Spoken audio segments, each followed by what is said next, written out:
Hello दोस्तों, तो कैसे हैं आप लोग। मैं हूं वैभव और आप पहुंच चुके हैं अपने favourite channel bits for biology पे। तो दोस्तों, आज की इस प्रीवियस ईयर क्वेश्चन सीरीज में हम बात करने जा रहे हैं नीट 2017 का पेपर की। पिछले लेशन में हमने बात की थी नीट 2018 के लेक्चर के बारे में और बहुत बच्चे के कमेंट भी आए थे कि उनके कौन कौन से क्वेश्चन सही गए हैं, कितने क्वेश्चन सही गए हैं। बहुत अच्छा लगा था जानकर। और ये वीडियो आने में 2 दिन लेट हो चुकी है, सॉरी इसके लिए, थोड़ा वर्कलोड ज्यादा हो गया था, इसके कारण ऐसा हो पाया है। लेकिन ये वीडियो बहुत ही अच्छा मैंने तैयार किया है, जरा गौर से देखिएगा पूरे वीडियो को। जितने 90 क्वेश्चन है मैंने सबको डिस्कस किया है। क्वेश्चन नंबर 46 से इस सेट में स्टार्ट है, सारे का एक्सप्लेनेशन भी मैं देता चलूंगा। तो चलिए स्टार्ट करते हैं हमारा पहला क्वेश्चन, क्वेश्चन नंबर 46। तो वैसे ही आपको करना है, पेन पेपर लेकर बैठना है। 46 से लेकर 135 तक ये क्वेश्चन चलेगा, तो आप ये करते रहें। 90 क्वेश्चंस में से कितने करेक्ट जाते हैं वो कमेंट सेक्शन में जरूर बताइएगा और कंट्रीब्यूट करते रहिए। अगर आपको वीडियो पसंद आता है कंट्रीब्यूट जरूर कीजिए। तो चलिए स्टार्ट करते हैं हम question number 46। Which of the following is sewage treatment remove suspended solid. Ecology से डायरेक्ट क्वेश्चन है ये। कौन से सस्पेंडेड ट्रीटमेंट, कौन सा ऐसा ट्रीटमेंट है जो कि हटाता है सस्पेंडेड सॉलिड को। तो हम जानते हैं आंसर जाएगा प्राइमरी ट्रीटमेंट। क्यों? क्योंकि प्राइमरी ट्रीटमेंट एक फिजिकल प्रोसेस है जिसमें सीक्वेंशियल फिल्ट्रेशन और सेडिमेंटेशन दोनों चीज शामिल होते हैं, इसलिए आंसर क्या 46 का 3। इसके बाद आगे बढ़े 47। सिंपल सा क्वेश्चन है ये 47। इसमें आपको बताना है which one the following is related to XC2। Miss XC2 का मतलब बोल सकते हैं ऑफ साइट कंजर्वेशन की बात की जा रही है, थ्रेटेड एनिमल्स और प्लांट्स दोनों के लिए। तो ये वाइल्ड लाइफ सफारी पार्क्स ऐसे होते हैं जिनमें कंजर्वेशन हम करते हैं। तो ये डायरेक्ट आंसर जाएगा 47 का फर्स्ट। तो डायरेक्ट आप जरूर याद रखिएगा, 1 से 2 NC2 हर बार ये क्वेश्चन पूछे जाते हैं। इसके बाद हम आगे की ओर बढ़ते हैं 48 में। Phosphoenol pyruvate is the primary CO2 acceptor in. किसमें होता है? पहले तो मैं आपको आंसर बता दूं, C4 प्लांट्स में होता है। आपको पता होगा पेप जो कि एक 3 कार्बन कंपाउंड है जो कि प्राइमरी CO2 एक्सेप्टर के जैसा काम करता है मेसोफिल सेल में, C4 प्लांट्स में, जैसे मेज में, सुगर केन में, सॉर्गम में। NCERT के एग्जांपल हैं सब, तो बिल्कुल याद रखिएगा 48 का 2 आएगा आंसर। इसके बाद 49 में आते हैं। Which of the following statement is not valid for aerosol के लिए कौन सा स्टेटमेंट वैलिड नहीं है। अब इसमें आते हैं, तो इसमें आपको पता होगा एरोसॉल जो है एग्रीकल्चर के लिए एक बहुत बड़ा प्रॉब्लम है। चाहे तो प्लांट्स पे इनका डायरेक्ट इफेक्ट होता है, चाहे तो इनडायरेक्ट इफेक्ट होता है। तो ये क्या करते हैं, एग्रीकल्चरल प्रोडक्टिविटी को और डिक्रीज कर देते हैं। तो यहां तो आपसे क्वेश्चन पूछा गया नॉट वैलिड, तो आंसर जाएगा they cause increase agricultural productivity. क्योंकि बहुत ज्यादा पॉल्यूशन हो जाता है जिसके कारण बहुत सारे फ्यूचर में इरिवर्सिबल थ्रेट हो जाते हैं, एग्रीकल्चर को काफी नुकसान झेलना पड़ता है ऐसा। इसके बाद 50 में आते हैं। पोरिफेरेंस की बात चल रही है, अस्पंजोसील की बात चल रही है, is lined with flagellated sales. अगर आपने एनिमल किंगडम पढ़ा हो, उसका समरी पढ़ा हो, उसमें साफ लिख रखा है कि जो फ्लैजिलेटेड सेल्स होते हैं वो केनोसाइट्स होते हैं। यही तो लाइनिंग करते हैं पूरे पोरिफेरेंस में। मिस फ्लैजिला जो कॉलर सेल्स में होते हैं ये वाटर सर्कुलेशन का फायदा करते हैं। आपको पता होगा वाटर कैनाल सिस्टम होता है उनमें, तो उनमें ही सबसे ज्यादा इनका फायदा होता है। तो आंसर क्या, केनोसाइट्स।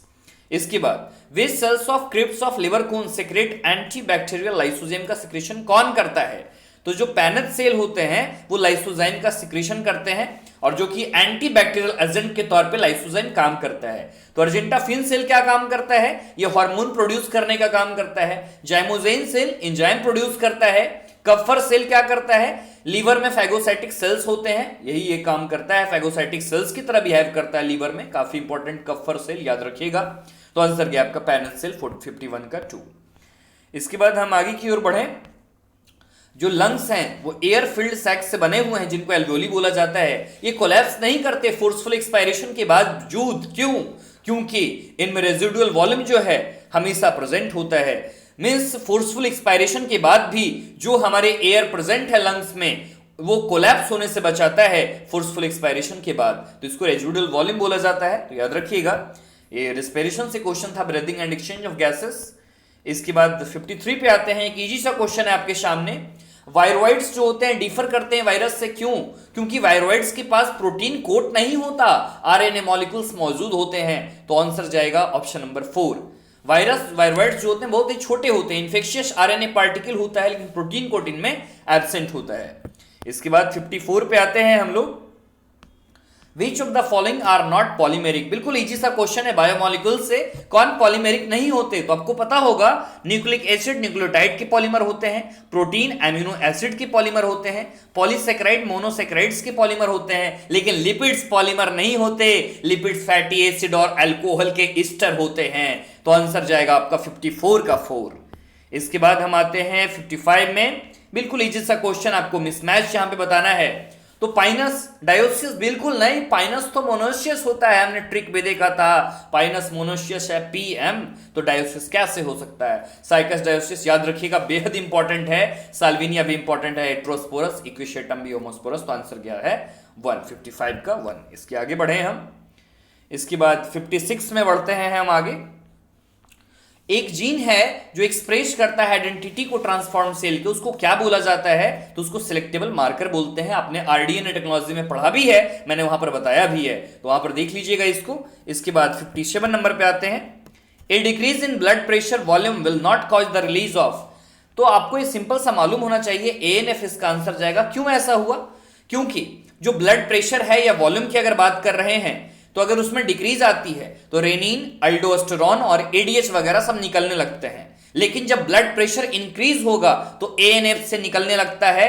एएनएफ वैसोडाइलेशन काउज करता है, रास मैकेनिज्म को रोकने का काम करता है, और इसके कारण जो ब्लड वॉल्यूम है वो डिक्रीज हो जाती है, ब्लड प्रेशर जो है वो डिक्रीज हो जाता है। रास मैकेनिज्म मैंने आपको बताया है, रेनिन एंजियोटेंसिन एल्डोस्टेरोन सिस्टम, रास मैकेनिज्म। तो 57 का आंसर क्या है आपके पास 2।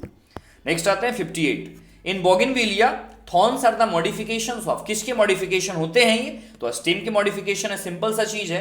थॉर्न्स हार्ड होते हैं, पॉइंटेड स्ट्रेट स्ट्रक्चर होते हैं प्रोटेक्शन के लिए, सब एनसीईआरटी के लाइनें हैं। इसके बाद एक इंपॉर्टेंट कैरेक्टरिस्टिक जो हेमिकॉर्डेट को कॉर्डेट से लगभग शेयर करने के काम आता है, तो उसमें कौन सा जाएगा, फेरिंग्स विद गिल स्लिट्स। आपको पता होगा फेरेंजियल गिल स्लिट्स जो हैं वो हेमिकॉर्डेट्स में प्रेजेंट होते हैं और कॉर्डेट्स में भी प्रेजेंट होते हैं, लेकिन नोटोकॉर्ड की अगर बात करें तो नोटोकॉर्ड सिर्फ कॉर्डेट्स में होते हैं। वेंट्रल ट्यूबुलर नर्व कॉर्ड की बात करें तो ये सिर्फ नॉन कॉर्डेट्स के कैरेक्टर होते हैं, तो आंसर गया 59 का 3। इसके बाद 60 नंबर पे आते हैं, which of the following facilitates opening of stomatal aperture के लिए कौन सा होता है। यहां पर 4 ऑप्शन दे रखे हैं, एक ऑप्शन एनसीईआरटी से मिलता जुलता है।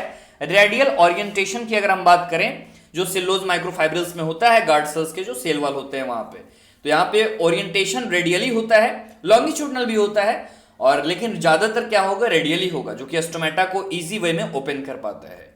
इसके बाद 61 पे आते हैं, which of the following statement is correct, इनमें से कौन सा स्टेटमेंट करेक्ट है। तो आपको पता होना चाहिए, जो असेंडिंग लिम्ब होता है लूप ऑफ हेनली का, लूप ऑफ हेनली के 2 लिम्ब होते हैं, असेंडिंग और डिसेंडिंग। जो असेंडिंग लिम्ब होता है वो इम्परमिएबल होता है वाटर के लिए, याद रखिएगा, और परमिएबल होता है इलेक्ट्रोलाइट्स के लिए, तो एक ही आंसर सही जाता है 61 का 1। इसके बाद 62 में आते हैं, which of the following are found in extreme saline condition. अगर कभी भी एक्सट्रीम की बात की जाए, हार्श कंडीशन की बात की जाए, तो आर्कीबैक्टीरिया ऐसे कंडीशन में सर्वाइव कर पाते हैं, क्योंकि इनमें जो सेल मेम्ब्रेन होता है उनमें ब्रांच लिपिड चेन मौजूद होते हैं, जो कि सेल मेम्ब्रेन की फ्लूइडिटी को कम करने में काम आते हैं। आपको पता होगा हेलोफाइल्स के बारे में, सलाइन हैबिटेट में ये रहते हैं, तो आंसर गया फर्स्ट। इसके बाद morphological nature of edible part of coconut. तो कोकोनट में क्या खाते हैं, न जाने कितनी बार ये क्वेश्चन पूछा गया है। इंडोस्पर्म खाते हैं हम, कोकोनट में डबल इंडोस्पर्म होता है, लिक्विड इंडोस्पर्म और सेलुलर इंडोस्पर्म। ठीक है, नेक्स्ट आगे बढ़ते हैं हम 64 number, identify the wrong statement in context of the hardwood के कॉन्टेक्स्ट में कौन सा रॉन्ग स्टेटमेंट है। आपको पता होना चाहिए हार्डवुड नहीं कंडक्ट करता है वाटर और मिनरल्स का, तो आंसर जाएगा 3rd। हार्डवुड मानता हूं मैं फिजियोलॉजिकली इनएक्टिव है, क्योंकि इनमें ऑर्गेनिक कंपाउंड का डिपोजिशन होता है और यही तो टाइलोज का फॉर्मेशन करता है, तो वाटर और मिनरल्स का ट्रांसपोर्टेशन कहां से करेगा ये। तो 64 आपको समझ में आ गया, 3rd नंबर होगा। इसके बाद बढ़ते हैं 65 में बढ़ते हैं, एक न्यूमेरिकल टाइप का क्वेश्चन है, देखिएगा इजी सा क्वेश्चन है। If there are 999 bases in an RNA that codes for a protein with 333 amino acids and the base at position 901 is deleted such that the length of the RNA becomes 998 bases, तो कितने codon जो है वो alter किए गए। आपको पहले देखना चाहिए इसमें डिलीशन कहां हुआ है, तो 90 फर्स्ट पे यहां डिलीशन चला है, ठीक है। बाकी कितने बच गए, जो 98 बेस बच गए, वो स्पेसिफाई कर रहे हैं 33 कोडोन अमीनो एसिड का, तो यहां पर 33 कोडोन का लगभग अल्टरेशन हुआ है, तो आंसर जाएगा इसमें आपका 33। तो आंसर गया 33। इसके बाद आते हैं 66 नंबर पे आते हैं। सिंपल साइकोलॉजी से क्वेश्चन दे रखा है, एनसीईआरटी का तो क्वेश्चन नहीं है ये, पहले जो पुरानी एनसीईआरटी चलती थी उसमें दे रखा है। The region of biosphere reserve which is legally protected and where no human activity is allowed. कहां नहीं चलता है? तो कोर जोन में कभी भी ह्यूमन एक्टिविटी नहीं चलेगा दोस्तों, कोर जोन में चलेगा ही नहीं। बफर जोन में चलाना है तो हल्का फल्का चला लो, कुछ लिमिटेड ही होगा। ट्रांजिशन जोन में ह्यूमन सेटलमेंट पॉसिबल है, ग्रेजिंग करना है करो, कल्टीवेशन करना है करो, कुछ भी करना है करो, ट्रांजिशन जोन में कर सकते हो। इसे मैनिपुलेशन जोन भी बोला जाता है। तो आंसर जाएगा फर्स्ट, जहां कोई ह्यूमन एक्टिविटी नहीं अलाउ है, दैट इज कोर जोन। इसके बाद हम बढ़े आगे की ओर। A dioecious flowering plant prevents both, किसको प्रिवेंट करेगा? तो ऑटोगैमी को और गेटेनोगैमी को। आपको पता होना चाहिए जब यूनिसेक्सुअल मेल और फीमेल फ्लावर्स प्रेजेंट होते हैं डिफरेंट प्लांट्स पे, ऐसे कंडीशन को डायोसियस बोलते हैं, और ऑटोगैमी और गेटेनोगैमी को यही प्रिवेंट करता है, अगर आपको दोनों क्लियर हो तो। ठीक है, इसके बाद हम बढ़ते हैं 68 की तरफ। Which statement is wrong for Krebs cycle, Krebs cycle के लिए कौन सा स्टेटमेंट गलत है? पहला स्टेटमेंट अगर आप देखते हैं तो पहला स्टेटमेंट बिल्कुल सही है, दूसरा स्टेटमेंट भी सही है, तीसरा स्टेटमेंट भी सही है, चौथे स्टेटमेंट में अगर आप देखते हो तो हल्की सी आपको यहां पर कमी दिखाई दी होगी। इसमें क्या होता है? आंसर तो 4 जाएगा। क्रेब साइकिल स्टार्ट होता है एसिटाइल कोएंजाइम के कंडेंसेशन से। एसिटाइल कोएंजाइम क्या है? 2 कार्बन का होता है, और ये ऑक्जेलो एसिटिक एसिड के साथ होता है। यहां दे रखा है पायरुविक एसिड, तो ये तो होगा नहीं, बिल्कुल फॉर्म करेगा सिट्रिक एसिड, कोई दिक्कत नहीं है, लेकिन मिक्स होगा ऑक्जेलो एसिटिक एसिड के साथ, जो कि 4 कार्बन कंपाउंड होता है। यहां तो बिल्कुल पायरुविक एसिड दे रखा है, तो रॉन्ग स्टेटमेंट है, इसको याद रखिएगा। इसके बाद आगे की ओर बढ़ते हैं हम। Which among this is the correct combination of aquatic mammals? तो पहले मैं आंसर बताऊं, वेल्स, डॉल्फिन और सील। आपको पता होगा जो सॉर्क होते हैं, या कहें तो ट्राइगॉन जो होते हैं, ये मेंबर हैं कार्टिलेजिनियस फिश के, मींस कॉन्ड्रिस थाइस के, लेकिन वेल, डॉल्फिन और सील ये एक्वेटिक मैमल्स होते हैं, क्लास मैमलिया से बिलोंग करते हैं। तो आंसर जाएगा 3। इसके बाद नेक्स्ट देखें, hepatic portal vein drains blood to liver from, किससे वो ड्रेन करते हैं? तो आपको पता होना चाहिए इंटेस्टाइन से करते हैं वो। हेपेटिक पोर्टल सिस्टम जो होता है उनमें हेपेटिक पोर्टल वेन कैरी करते हैं बहुत सारा न्यूट्रिएंट्स, इंटेस्टाइन से लीवर की ओर कैरी करते हैं। ठीक है, इसके बाद हम आगे बढ़ें। 71 functional megaspore in an angiosperm develops into embryo sac. तो मेगास्पोर जो होता है ये फीमेल गैमेटोफाइटिक जनरेशन का एंजियोस्पर्म में पहला सेल होता है। इनमें 3 successive generation free nuclear mitosis चलता है, और इससे 8 न्यूक्लिएटेड और 7 सेल्ड एम्ब्रियो सैक का फॉर्मेशन होता है। तो आंसर जाएगा 3, वो याद रखिएगा, 8 न्यूक्लिएटेड और 7 सेल्ड। नेक्स्ट आते हैं माइकोराइजा के बारे में। Mycorrhiza are the example of 72 में किसके एग्जाम्पल है? तो सिंपल सी चीज है, म्यूचुअलिज्म। मैंने आपको बताया है तू ही तू है, ऐसा कंडीशन हम म्यूचुअलिज्म में देखते हैं। माइकोराइजा में होता क्या है? Fungi plus roots of higher plant में ऐसा एसोसिएशन हमें देखने को मिलता है। इसके बाद 73 पे आ रहे हैं। ट्रांसप्लांटेशन यहां कराना है टिश्यूज का, ऑर्गन्स का फेल हो जाते हैं क्योंकि पेशेंट का बॉडी नॉन एक्सेप्टेंस देता है। तो यहां पर कौन सा इम्यून रिस्पांस है जो ऐसे रिजेक्शंस के लिए रिस्पॉन्सिबल है? तो सेल मेडिएटेड इम्यून रिस्पांस इसके लिए रिस्पॉन्सिबल होता है। तो सिंपल सा चीज है ये, ह्यूमन हेल्थ एंड डिजीज से क्वेश्चन यहां से रिलेटेड था। इसके बाद हम आगे की ओर बढ़ें। एडल्ट ह्यूमन आरबीसी जो होते हैं इन्यूक्लिएट होते हैं, बिल्कुल सही। इनमें से कौन से एप्रोप्रिएट स्टेटमेंट हैं जो इसको फॉलो करते हैं? तो आपको पता होना चाहिए ह्यूमन आरबीसी में न्यूक्लियस डिजनरेट कर जाते हैं मैचुरेशन के दौरान ही, क्योंकि यहां ज्यादा ऑक्सीजन चाहिए होता है जो भी हेमोग्लोबिन है उनके लिए। तो इसलिए इनमें से ज्यादातर जो सेल ऑर्गेनेल होते हैं वो नहीं होते। माइटोकॉन्ड्रिया एनारोबिकली, माइटोकॉन्ड्रिया भी नहीं होता, इसलिए एनारोबिकली रेस्पिरेशन करते हैं। तो आंसर क्या जाएगा इसका? तो पहला स्टेटमेंट है। तो इनमें से पूछा जा रहा है मोस्ट एप्रोप्रिएट इनमें से कौन सा स्टेटमेंट आपको लग रहा है? पहला है they do not need to reproduce, their somatic cells do not metabolize, internal space is available for oxygen and transport. तो एक ही ऑप्शन हमें सही लग रहा है, तो आंसर जाएगा ओनली डी जाएगा आंसर। इसके बाद 75 की तरफ बढ़े हम आगे। Alexander von Humboldt describe for the first time, तो सिंपल सा आपको इकोलॉजी में याद होना चाहिए, स्पेसीज एरिया रिलेशनशिप के बारे में इन्होंने बताया था कि जैसे जैसे हम एरिया को बढ़ाएंगे वैसे वैसे स्पेसीज रिचनेस बढ़ती चली जाएगी। इसके बाद हम बात करें attractants and rewards are required for, तो आपको पता होना चाहिए ऐसा इंटेमोफिली में ही होता है। इंसेक्ट को ही तो चाहिए नेक्टर, तो इंसेक्ट को यूजुअल रिवार्ड्स के तौर पे प्लांट ये प्रोवाइड करते हैं। इसके बाद हम आगे बढ़ें 77 की ओर। Which on the following a statement is correct with reference to the enzymes, कौन सा स्टेटमेंट करेक्ट होता है? तो सिंपल सा आपको पता होगा, holo enzyme apo enzyme plus को एंजाइम बनते हैं। होलो एंजाइम एक कंजुगेटेड एंजाइम होता है जिसमें प्रोटीन पार्ट एपो एंजाइम होते हैं और नॉन प्रोटीन पार्ट जो होते हैं वो कोफैक्टर होते हैं। तो याद रखिएगा, कोएंजाइम जो होते हैं ऑर्गेनिक कंपाउंड है, लेकिन इनका जो एसोसिएशन है एपोएंजाइम के साथ वो ट्रांजिएंट होता है और कोफैक्टर के तौर पे वो काम करते हैं। तो सिंपल सा क्वेश्चन यहां पर आपके सामने था। इसके बाद an example of colonial alga, सभी बच्चों को पता होगा वॉल्वॉक्स होता है इसका आंसर। वॉल्वॉक्स क्या है? एक motile colonial fresh water alga ये होता है। इसके बाद हम आगे की ओर बढ़े 79 में, a disease caused by N autosomal primary non disjunction, तो ऐसा किसके कारण होता है? तो आप खुद ही बताओ, 21st क्रोमोसोम के नॉन डिसजंक्शन से क्या होगा? तो डाउन सिंड्रोम होता है। सिंपल सा क्वेश्चन यहां पर आपके सामने था। इसके बाद हम 80 नंबर में आ चुके हैं। डीएनए फ्रेगमेंट्स कैसे होते हैं? निगेटिवली चार्ज हैं क्योंकि इनमें फॉस्फेट ग्रुप प्रेजेंट होता है। सिंपल सा क्वेश्चन। इसके बाद 81 में आते हैं, जो पाइवॉइड ज्वाइंट होते हैं एटलस और एक्सिस के बीच, ये कैसे ज्वाइंट होते हैं? तो सिनेबल ज्वाइंट होते हैं। सिनोवियल ज्वाइंट में फ्रीली मूवेबल पॉइंट है जहां कंसिडरेबल मूवमेंट चल पाता है, तो पाइवॉइड ज्वाइंट जो है वो सिनेबल ज्वाइंट का ही पार्ट है, वो याद रखिएगा। इसके बाद हम आगे की ओर बढ़े। एसिम्प्टोट ग्रोथ की अगर हम बात कर रहे हैं, ग्रोथ कर्व की बात कर रहे हैं, तो उनमें कौन सा वैल्यू करेक्ट होगा? तो अगर आपने पढ़ा होगा उसमें तो आपको पता होगा कि इक्वल टू जो होता है वो n हमेशा होगा। एक पॉपुलेशन है जो किसी हैबिटेट में रह रहा है, उसके पास लिमिटेड रिसोर्स अगर होते हैं तो वहां लॉजिस्टिक ग्रोथ कर्व भी देखने को मिलता है। और पॉपुलेशन जो है एसिम्प्टोट लेवल पे आ गया है, जब अगर आप वैल्यू देखोगे तो dn/dt इक्वल टू 0 आ जाता है, तो इसलिए ऐसा होता है।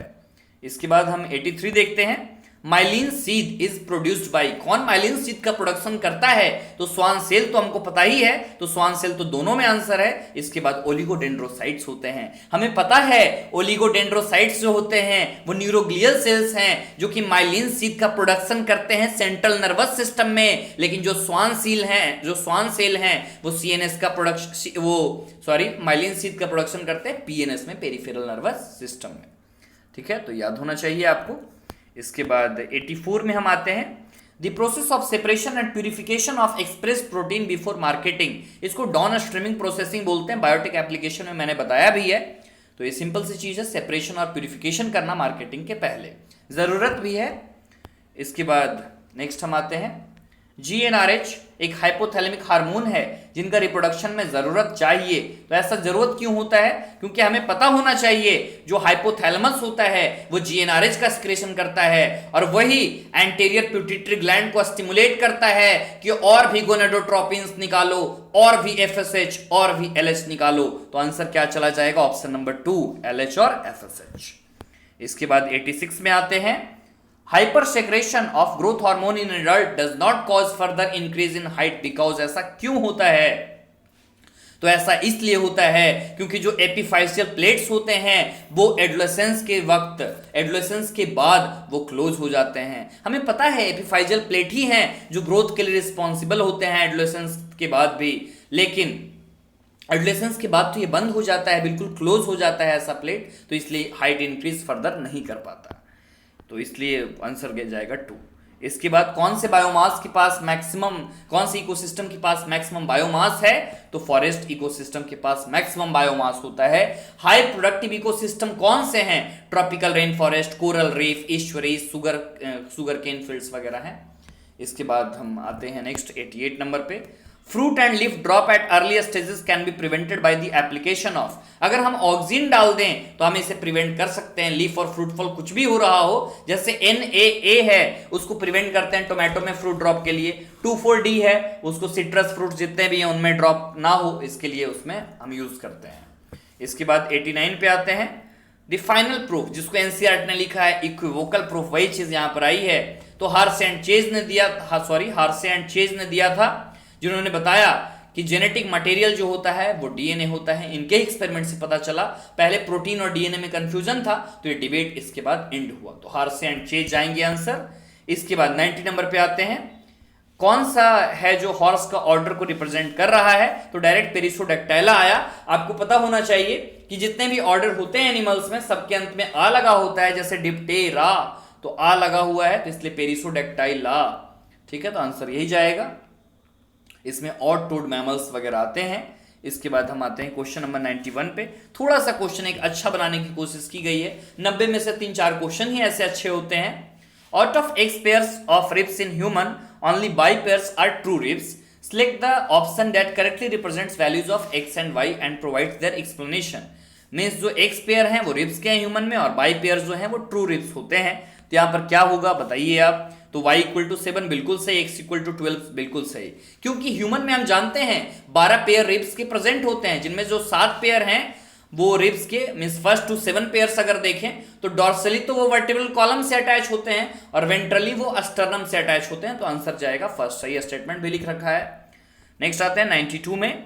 सेक्सुअली ट्रांसमिटेड डिजीज से कौन से कॉजेटिव एजेंट होते हैं वो हमें देखना है। तो सिंपल सी चीज है, अगर हम देखें सिंपल सी है, जैसे गोनोरिया है तो गोनोरिया किससे हुआ, निजेरिया गोनोरिया से। सिफिलिस किससे हुआ, ट्रिपैनोमा पॉलिडम से। जेनिटल वार्ड्स किससे हुआ, ह्यूमन पेपिलोमा वायरस से होता है, एचपीवी। एड्स किससे हुआ, तो एचआईवी से हुआ। तो आप ऐसा अगर मैच करते हो तो मैच करने के बाद सिंपल सा आपका आंसर आएगा। तो आंसर इसका आपका फर्स्ट आएगा, ठीक है, इसका याद रखिएगा, फर्स्ट है आंसर। इसके बाद हम आगे की ओर बढ़ें। थैलेसीमिया के अगर बारे में बात करें, थैलेसीमिया और sickle cell anemia are cause due to problem in globin molecule synthesis. Select the correct statement, इनसे कौन सा है। तो पहले मैं बता दूं, थैलेसीमिया जो है डिफर करता है सिकल सेल एनीमिया से कुछ ही चीजों में। जो थैलेसीमिया है वो क्वांटिटेटिव प्रॉब्लम है, वहीं सिकल सेल एनीमिया अगर हम देखें तो सिकल सेल एनीमिया एक क्वालिटेटिव प्रॉब्लम है। मींस थैलेसीमिया एक क्वांटिटेटिव प्रॉब्लम था तो ग्लोबिन मॉलिक्यूल्स बहुत ही कम बन पाते हैं, और क्वालिटेटिव प्रॉब्लम है सिकल सेल एनीमिया, तो इसलिए इनकरेक्ट फंक्शनिंग होता है ग्लोबिन का। यहां पर बस यही सिंपल सा अंतर है। तो अब ये देखोगे तो पाओगे थैलेसीमिया थर्ड वाला सही है, ये thalassemia due to less synthesis of globin molecules. इसके बाद हम आगे बढ़ते हैं, 94 नंबर पे आते हैं। Which of the following is made up of dead cells. तो सिंपल सा क्वेश्चन है, डेड सेल के कौन बने हुए हैं। तो जो फ्लेम है वो डेड सेल के बने हुए होते हैं, पेरिक्लिनल डिवीजन चलता है इनमें कॉर कैम्बियम में, तब जाकर ये बनते हैं। इसके बाद 95 नंबर देखें, ये भी सिंपल सा एक क्वेश्चन था। अगर आपको 2102 वाला फॉर्मूला याद होगा तो ये क्वेश्चन बन जाएगा। एक बेबी बॉय है जिनके एज 2 ईयर है, जिनको एडमिट कराया गया स्कूल में, वहां डेंटल चेकअप हुआ तो उसमें देखा गया ऑब्जर्व करने के बाद कि इनमें 20 टीथ ही हैं। तो कौन से टीथ उसमें एब्सेंट रहे होंगे, तो उसमें प्रीमोलर एब्सेंट होते हैं, इंसाइजर कैनाइन प्रीमोलर। तो प्रीमोलर वाला जो पार्ट होता है उसमें वो एब्सेंट होता है। याद रखिएगा बच्चों में 20 टीथ ही होती है, प्राइमरी डेंटिशन में प्रीमोलर्स जो होते हैं वे एब्सेंट होते हैं। इसके बाद आगे की ओर बढ़े हम। Which of the following cell organelle is responsible for extracting energy from carbohydrates to form ATP. सबको पता होगा ऐसा कौन होता है, तो माइटोकॉन्ड्रिया होता है। यही एरोबिक एक ऑक्सीडेशन के साइट होते हैं जहां कार्बोहाइड्रेट का ऑक्सीडेशन होता है और एटीपी का वहां पे प्रोडक्शन होता है। तो सिंपल सा क्वेश्चन है। इसके बाद कैपेसिटेशन कहां होगा, तो फीमेल रिप्रोडक्टिव ट्रैक्ट में होता है। कैपेसिटेशन इंक्रीज कर जाता है, फर्टिलाइजिंग कैपेसिटी जो होता है स्पर्म का उसको इंक्रीज करने के लिए, तो इसलिए फीमेल रिप्रोडक्टिव ट्रैक्ट में ये होता है। इसके बाद 98 नंबर पे आते हैं। अगर the association of histone H1 with nucleosome indicate क्या करता है ये, तो इससे पता चलता है जो डीएनए है वो कंडेंस्ड होता है क्रोमेटिन फाइबर के अंदर, पता होगा आपको, और तभी न्यूक्लियोसोम का फॉर्मेशन होता है जाकर। 99 में आते हैं। With reference to the factors affecting the rate of photosynthesis which of the following statement is not correct, आपसे पूछा गया है। तो आपको पता होगा जो C3 प्लांट्स होते हैं उनमें फोटोसिंथेसिस बहुत ही कम हो जाता है हाई टेम्परेचर पे, क्योंकि उनमें फोटो रेस्पायरेशन का रेट बहुत ज्यादा हो जाता है। तो इसमें आप अगर आंसर देखोगे तो आंसर नंबर 3 सही जाएगा, क्योंकि C3 प्लांट्स जो होते हैं हाई टेम्परेचर को बिल्कुल रिस्पॉन्ड करते हैं इनहैंड फोटोसिंथेसिस के साथ, लेकिन C4 प्लांट्स जो हैं वो लोअर टेम्परेचर के साथ वो ऑप्टिमम हो जाते हैं। तो यही लाइन इसमें करेक्ट नहीं है, इनकरेक्ट है, ठीक है। इसके बाद हम आगे की ओर बढ़ें। Homozygous pure lines in cattle can be obtained by, कैसे कर सकते हैं, तो अगर रिलेटेड इंडिविजुअल से सेम ब्रीड के बार बार अगर मेटिंग करवा रहे हैं तो होमोजाइगस प्योर लाइन मिलते हैं, क्योंकि हमें मालूम होना चाहिए जो इन ब्रीडिंग है उससे ही होमोजाइगोसिटी और इंक्रीज हो जाती है, इसलिए रिलेटेड इंडिविजुअल्स का मेटिंग कराना सेम ब्रीड से ये होमोजाइगोसिटी को ही पैदा करेगा। तो बहुत ही ऐसा केस नहीं होना चाहिए, तो इसलिए ये गलत था। इसके बाद 101 पे आते हैं। कौन से माइटोसिस के दौरान करेक्ट इवेंट्स होते हैं, तो सिंपल सा मैं आपको पहले करेक्ट इवेंट ही बता दूं कौन सा करेक्ट इवेंट होता है। तो सबसे पहले क्या चला, कंडेंसेशन चला, फिर न्यूक्लियर मेम्ब्रेन की डिसेंबली हुई, फिर इक्वेटर पे अरेंजमेंट इनका चलता है, फिर सेंट्रोमियर डिवाइड करते हैं और इसके बाद आखिरी में सेग्रीगेशन और टेलोफेज का वो फेज आता है। तो आंसर कौन सा है सही? सेकंड नंबर, ये ऑप्शन सही है। तो डिटेल में मैंने आपको बता दिया है सेल डिवीजन में, आप वहां जाकर इसे देख सकते हैं। इसके बाद आते हैं नेक्स्ट 102, स्पर्म का पैसेज इसमें बताना है आपको मेल फ्रॉक्स के अंदर। तो सिंपल सा जो पैसेज है वो अगर आप देखें तो ये पैसेज आपका सही जाता है। सबसे पहले टेस्टिस में बनता ही है, उसके बाद वासा फ्रेंसिया में, फिर किडनी में, फिर बीडर्स कैनाल में, और उसके बाद यूरिनोजेनाइटल डक्ट में, और उसके बाद कुलेका में ये जाता है। तो आंसर तो आपका 4 आएगा इसका। इसके बाद स्प्लाइशोसोम्स की बात की जा रही है। स्प्लाइशोसोम्स कहां नहीं पाए जाएंगे? तो आपको पता होना चाहिए जो स्प्लाइशोसोम्स होते हैं वो इंट्रॉन्स के रिमूवल में काम आते हैं, पोस्ट ट्रांसक्रिप्शनल प्रोसेसिंग जब हो रहा होता है एचएनआरएनए का उस समय ही, लेकिन हमेशा चलेगा तो यूकैरियोट्स में चलेगा।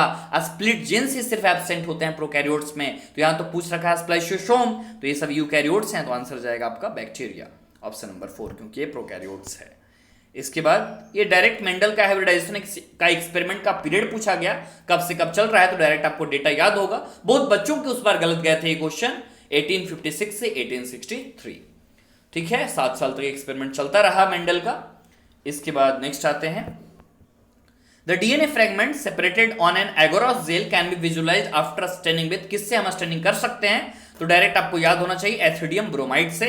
इसके बाद ऑरेंज कलर के बैंड्स होते हैं अपीयर यूवी लाइट में अगर हम देखें तो, ठीक है। इसके बाद next, the function of copper ions in copper releasing IUD, बहुत सारे होते हैं ना कॉपर टी वगैरह, तो उनमें क्या काम होता है कॉपर आयन का? तो जो कॉपर आयन होते हैं वो स्पर्म मूवमेंट के साथ इंटरफेयर करते हैं, इससे स्पर्म की मोटिलिटी को बहुत वो सप्रेस कर देंगे और स्पर्म की फर्टिलाइजिंग कैपेसिटी को बिल्कुल बहुत कम कर देंगे। तो क्या करने का काम होगा? स्पर्म मोटिलिटी और फर्टिलाइजिंग कैपेसिटी स्पर्म का रोकेंगे, ठीक है। 106 बन गया। नेक्स्ट आते हैं 107 पे, presence of plants arrange into a well defined vertical layers depending on their height can be seen best in, सबसे अच्छा किसमें देख पाओगे आप? तो सबसे अच्छा जो स्ट्रेटिफिकेशन है, मींस लेयर बाय लेयर जो अरेंजमेंट है वो कहां मिलेगा? तो ट्रॉपिकल रेन फॉरेस्ट में सबसे अच्छा अरेंजमेंट देखने को मिलेगा, क्योंकि 5 वर्टिकल स्ट्रेटा, तभी तो बोलते हैं इसे multi layered forest, multi storeyed forest भी इसे बोला जाता है, याद रखिएगा दोस्तों। इसके बाद आगे की तरफ बढ़ें, विच of the following correctly match for the product produced by them, कौन सा क्या प्रोडक्ट प्रोड्यूस करते हैं उसमें? तो आपको साफ पता लग रहा होगा कौन सा इसमें पूछा गया करेक्ट मैच। तो एसिटोबैक्टर एसिटाई बिल्कुल गलत, एंटीबायोटिक्स मेथेनोबैक्टीरियम गलत, पेनिसिलियम नोटेटम गलत, तो सैक्रोमाइसिस सेरेवेसी ईस्ट इथेनॉल बनाने में काम आता है, ठीक है, याद रखिएगा, इसलिए इसको ब्रेयर्स ईस्ट भी बोला जाता है। इसके बाद 109 पे आते हैं, what is the criteria for DNA fragments movement on agarose gel during gel electrophoresis? तो हमें पता है जितना फ्रैगमेंट का साइज छोटा होगा उतना वो दूर चला जाता जाएगा। जेल इलेक्ट्रोफोरेसिस में जो डीएनए फ्रैगमेंट होते हैं वो सेपरेट कर जाते हैं, सिविंग इफेक्ट उनमें होता है एगरोस जेल में, तो वहां पर ये चलता रहेगा, साइज के अकॉर्डिंग वो होते चले जाते हैं। तो आंसर जाएगा आपका सेकंड नंबर ऑप्शन इसका सही है। इसके बाद नेक्स्ट आते हैं, जाइगोटिक मियोसिस जो है वो किसका कैरेक्टरिस्टिक होता है? तो वो क्लेमिडोमोनास का कैरेक्टरिस्टिक होता है। क्यों? क्योंकि क्लेमिडोमोनास एक हैप्लॉन्टिक लाइफ साइकिल है इसके पास, तो इसमें जाइगोटिक मियोसिस होता है जिसको इनिशियल मियोसिस भी बोला जाता है। जो लाइफ साइकिल है एक्टोकार्पस का और फ्यूकस का रिस्पेक्टिवली आपसे पूछा गया, डायरेक्ट आपको पता होना चाहिए। ये इक्टोकार्पस का क्या होगा? हैप्लोडिप्लॉन्टिक होगा, और फ्यूकस का क्या होगा? डिप्लॉन्टिक होगा, ठीक है, सिंपल सा क्वेश्चन था 111। इसके बाद नेक्स्ट आते हैं, Which among the following are the smallest living cell known without a definite cell wall, pathogenic to plants as well as animals and can survive without oxygen? तो कौन होंगे? ऐसा लाइन माइकोप्लाज्मा के ही बारे में साफ बायोलॉजिकल क्लासिफिकेशन में लिख रखा है कि माइकोप्लाज्मा सबसे छोटे, सेल वॉल भी नहीं होता, प्ल्यूमॉर्फिक भी होते हैं नेचर में, और प्लांट्स और एनिमल्स दोनों को डिजीज काउज करते हैं, ठीक है। नेक्स्ट हम देखें, रूट हेयर्स कहां से डेवलप होगा? तो सिंपल सा मैचुरेशन जोन से। ये मॉर्फोलॉजी से क्वेश्चन आपसे पूछा गया है, याद रखिएगा। इसके बाद 114, flowers have which have single ovule in ovary are packed in inflorescence, कहां से पॉलिनेशन, कैसे पॉलिनेशन इनका होता है? तो विंड से पॉलिनेशन होगा इनका, तो याद रखिएगा वही होगा जहां सिंगल ओव्यूल है हर एक ओवरी में, और न्यूमरस फ्लावर जो होते हैं वो इन्फ्लोरेसेंस में पैकिंग होता है उनका, और विंड पॉलिनेशन एक नॉन डायरेक्शनल पॉलिनेशन माना जाता है। नेक्स्ट हम बढ़ते हैं आगे, रिसेप्टर साइट जो है न्यूरोट्रांसमीटर्स के लिए वो कहां प्रेजेंट होते हैं? तो पोस्ट सिनेप्टिक मेम्ब्रेन पे वो रिसेप्टर्स मौजूद होते हैं। तो बात आती है प्री सिनेप्टिक पे क्या होंगे मौजूद, ये बताओ आप। तो जो न्यूरोट्रांसमीटर्स होते हैं केमिकल सिनेप्स में वो यहाँ पे मौजूद होते हैं। तो आपसे पूछा गया है रिसेप्टर साइट, तो वो पोस्ट सिनेप्टिक मेम्ब्रेन में होगा। इसके बाद आगे बढ़ें, plants which produce characteristic pneumatophores and show vivipary belong to, किससे बिलोंग होंगे वो, तो हैलोफाइट से वो बिलोंग करते हैं, क्योंकि हम जानते हैं हैलोफाइट्स जो हैं सलाइन सॉइल में ग्रो करते हैं। इससे ये पता चलता है कि विविपैरस हैं और इन सीटू सीड जर्मिनेशन इनमें होता है, और जो न्यूमेटोफोर है इनके पास वो गैसेस एक्सचेंज के लिए इनके पास होता है। नेक्स्ट, डीएनए रेप्लिकेशन जो बैक्टीरिया में होता है ये कब होगा, फिजन के पहले ये प्रोसेस चल रहा होता है डीएनए रेप्लिकेशन। और प्रोकैरियोट्स में अगर बात करें तो ये इसमें एस फेज तो दिखता ही नहीं है, क्योंकि इनका प्रिमिटिव नेचर इनका होता है। इसके बाद आगे जो क्वेश्चन है, the genotypes of a husband and wife इसमें बता रखा है, और ब्लड टाइप जो भी चिल्ड्रन के उनमें कितने जीनोटाइप आएंगे और कितनों फिनोटाइप उसमें पॉसिबल होते हैं। तो ये सिंपल सा क्वेश्चन सारे बच्चों को भी पता होता है। उसमें 4 जीनोटाइप बनते हैं और 3 फिनोटाइप बनता है। अगर आप क्रॉस करके निकालोगे तो बिल्कुल इतना ही आता है। इसके बाद 119 पे आते हैं, which of the following component provides a sticky character to the bacterial cell, को कौन सा स्टिकी कैरेक्टर प्रोवाइड करता है, तो हमें पता होना चाहिए ग्लाइकोकैलिक्स वही स्टिकी कैरेक्टर देता है, जिसे स्लाइम लेयर भी बोलते हैं। इनमें काफी अच्छे अमाउंट में ग्लाइकोप्रोटीन्स पाए जाते हैं। इसके बाद 120 की बात करें, which of the following RNA should be abundant in animal cell, में कौन सा अबंडेंट होता है, तुम्हें पता होना चाहिए जो आरआरएनए है लगभग 80% ऑफ टोटल आरएनए जो सेल का है वो यही होता है। आरआरएनए एनिमल सेल में सबसे ज्यादा ये प्रेजेंट होते हैं। नेक्स्ट, एक प्रोटीन की बात की जा रही है, एपीसी एनाफेज प्रोमोटिंग कॉम्प्लेक्स, एक प्रोटीन डिग्रेडेशन मशीनरी है जो कि प्रॉपर माइटोसिस के लिए एनिमल सेल में होते हैं। अगर एपीसी में ही खराबी आ जाए ह्यूमन सेल में तो क्या इनमें से होगा, तो आपको तो पता ही होना चाहिए इनमें क्या होगा।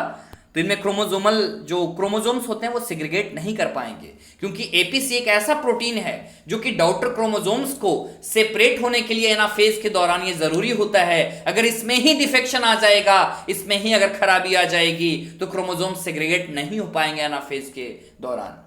ठीक है, तो आंसर नंबर 3। इसके बाद, among the following character which one not considered by Mendel in his experiment P, कौन सा कंसीडर नहीं किया गया था, आपको साफ पता चल रहा होगा ट्राइकोम्स को कहां लिया था उन्होंने। जो 7 कैरेक्टर उनके पास शामिल थे उनमें ये चीजें शामिल नहीं थी, तो आंसर जाएगा 2। इसके बाद 1, 2, 3 में आते हैं हम, सिलेक्ट द मिसमैच, इनमें से कौन सा है, फ्रैंकिया एलनस बिल्कुल सही, रोडोस्पाइरलम माइकोराइजा बिल्कुल गलत, क्योंकि रोडोस्पाइरलम तो एक anaerobic free living nitrogen fixation करता है ये, तो ऐसा तो आएगा ही नहीं, क्योंकि माइकोराइजा को हमने पढ़ा है रूट्स ऑफ हायर प्लांट और फंजाई के साथ इसका एसोसिएशन होता है, सिम्बायोटिक रिलेशनशिप होता है, तो आंसर जाएगा 2nd।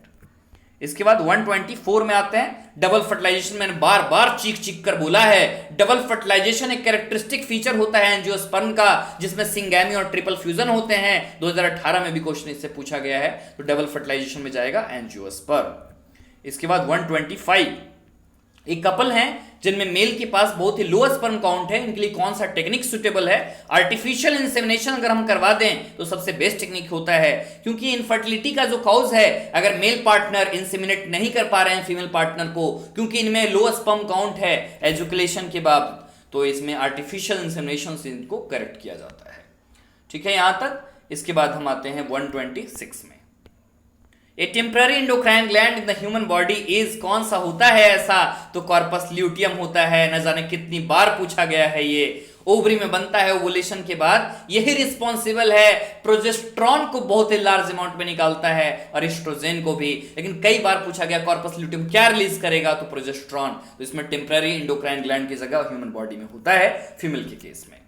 ठीक है, इसके बाद हम आगे की ओर बढ़ें, The vascular cambium normally give rise to secondary xylem। आपको पता होगा सेकेंडरी ग्रोथ के दौरान जो वैस्कुलर कैम्बियम है वो सेकेंडरी जाइलम और सेकेंडरी फ्लोएम उनसे निकलता है, और वहीं से फेलोडर्म जो है वो कॉर कैम्बियम से बनता है, जिसकी पहले भी क्वेश्चन में हम बात कर चुके हैं। Next, during DNA replication Okazaki fragment are used to elongate, किस काम आते हैं ये, तो आपको पता होना चाहिए जो लैगिंग स्ट्रैंड जो होते हैं अवे होते हैं रेप्लिकेशन फॉर्क से, वहां पे ये काम आते हैं, क्योंकि आपको पता होगा 2 डीएनए पॉलीमरेज मॉलिक्यूल्स यहां पर एक साथ काम करते हैं डीएनए फॉर्क के पास, एक तो लीडिंग स्ट्रैंड होता है और एक लैगिंग स्ट्रैंड होता है। हर एक ओकाजाकी फ्रैगमेंट जो है वो डीएनए पॉलीमरेज से सिंथेसाइज होता है लैगिंग स्ट्रैंड पे, 5 to 3 इंडेज का डायरेक्शन होता है। ठीक है, और नए ओकाजाकी फ्रेगमेंट जो है रेप्लिकेशन फॉर्क वहां पर ओपन हो जाता है। तो सिंपल सी चीज ऑप्शन नंबर 4 गया है। इसके बाद नेक्स्ट हम देखें, अगर आर्टिफिशियल सिलेक्शन की बात कर रहे हैं हम यहां पर, artificial selection to obtain cows yielding higher milk outputs. तो मींस हमने एक चीज को बढ़ा दिया तो उसमें क्या होगा, वन डायरेक्शन में हमने उसको पुश कर दिया तो डायरेक्शनल ये होता है। बहुत ही अच्छा एक लेवल का क्वेश्चन पूछा गया है इसमें। स्टेबलाइजिंग सिलेक्शन अगर है तो स्टेबलाइजिंग सिलेक्शन में क्या होता है, इसमें जनरली मीन वैल्यू आता है, जो भी ट्रेड्स हम ले रहे हैं उसका मीन वैल्यू। और डिसरप्टिव सिलेक्शन में क्या होता है, बहुत ही एक्सट्रीम को सिलेक्शन इसमें लिया जाता है, तो डायरेक्शनल ही होगा। हमने एक ही लिया है वैरायटी कि मिस मिल्क आउटपुट का हमें निकल जाए, तो 129 का 2। इसके बाद विच of the following option best represent the enzyme composition of pancreatic juice. साफ लिख रखा है पैनक्रेटिक जूस में सबसे ज्यादा क्या होगा, क्या क्या प्रेजेंट होगा, सॉरी इसमें क्या रिप्रेजेंट करेगा, तो लाइपेज, अमाइलेज, ट्रिप्सिनोजेन, प्रोकार्बोक्सीपेप्टाइडेज। मैंने बताया है आपको डाइजेशन के अंदर ये सब चीज, तो डायरेक्ट वो आया है। ठीक है, इसके बाद हम आगे बढ़े, कोकोनट फ्रूट के बारे में बात की जा रही है नेक्स्ट क्वेश्चन में। कोकोनट फ्रूट क्या होता है, तो एक ड्रूप होता है, हमें पता ही होना चाहिए। ड्रूप जो है कहां से बनेगा, मोनोकार्पलरी सुपीरियर ओवरी से बनता है और वन सीडेड होता है ये। 132 the water potential of pure water, क्या होगा वाटर पोटेंशियल, बताओ अब दोस्तों। वाटर पोटेंशियल हमेशा 0 होगा। ट्रांसपोर्ट इन प्लांट से क्वेश्चन पूछा गया है चैप्टर नंबर 11। वाटर पोटेंशियल हमेशा प्योर वाटर का 0 ही होगा स्टैंडर्ड टेम्परेचर पे, प्रेशर उसमें नहीं लेंगे, हमेशा 0 होगा। इसके बाद 123 पे आते हैं, फ्रॉग के हार्ट को अगर हम निकाल दें बॉडी से तो कंटिन्यू करता है, कुछ देर तक के लिए बीटिंग स्टार्ट रहती है, तो इसके करेक्ट ऑप्शन यहां पे कौन होंगे, इसके बारे में आपसे पूछा जा रहा है। तो इसके बारे में जैसे देखिए आप, या हार्ट जो है मायोजेनिक नेचर के होते हैं, बिल्कुल सही, ऐसा तो सही है कहना, और हार्ट ऑटो एक्साइटेबल भी होता है। तो आंसर गया आपका ऑप्शन नंबर 4 गया है इसका आंसर, सी और डी। इसके बाद गुड विजन है, क्या चाहिए गुड विजन के लिए, डिपेंड करता है कैरोटीन हम कितने एडिक्वेट अमाउंट पे ले रहे हैं, रिच फूड कितना है। तो इनमें से बेस्ट ऑप्शन आपको कौन सा लग रहा है, तो इसमें सबसे बेस्ट ऑप्शन अगर देखें तो इसमें आपको विटामिन ए जो है डेरिवेटिव होते हैं कैरोटीन को, तो विटामिन ए, अगर आई से कुछ भी रिलेटेड क्वेश्चन पूछे किसका कौन डेरिवेटिव है किसका क्या, आप देखना विटामिन ए है तो आंसर सही जाएगा, बिल्कुल विटामिन ए इसमें भी है, विटामिन ए इसमें भी है। और रेटिनल जो होता है लाइट एब्जॉर्बिंग पार्ट है ही विजुअल फोटोपिगमेंट का, तो आंसर जाएगा ए, सी और डी। ठीक है, तो ऑप्शन नंबर 2। इसके बाद हमारा सबसे लास्ट क्वेश्चन जो है माल्ट। माल्ट जैसे ही मन में आता है, ह्यूमन हेल्थ एंड डिजीज का क्वेश्चन है, माल्ट जैसे ही मन में आता है 50% आंसर याद आता है। माल्ट क्या होता है, म्यूकोसा एसोसिएटेड लिम्फोइड टिश्यू ये होते हैं, लगभग 50% जो लिम्फोइड टिश्यू होता है हमारे बॉडी का, उसको यही ऑक्युपाई करने का काम करते हैं। तो आंसर जाएगा आपको ऑप्शन नंबर 1। तो यहां पर जो भी मेजर क्वेश्चंस थे हमारे बायोलॉजी के, टोटल 90 क्वेश्चन यहां पर हमारे कंप्लीट होते हैं। अब 90 में से कितने करेक्ट गए हैं वो आपको यहां पर बताना है कि मेरे 90 में से कितने करेक्ट हैं और कितने मार्क्स आ रहे हैं और कितने नेगेटिव गए हैं। अगर आपको ये वीडियो अच्छा लगता है तो इसे शेयर जरूर कीजिएगा अपने दोस्तों के साथ, क्योंकि 2017-2018 में ऐसे 10 साल के पूरे पेपर निकालूंगा और ऐसे यूट्यूब पे कोई भी वीडियो अवेलेबल नहीं है आज तक जिसमें सारा का सारा 90 क्वेश्चन को एक ही वीडियो में डील किया गया है।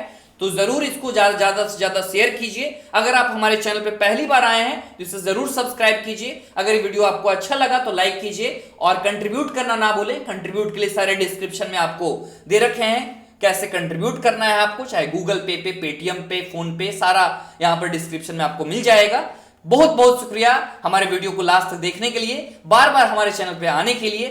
Thank you so much. आपका दिन शुभ रहे।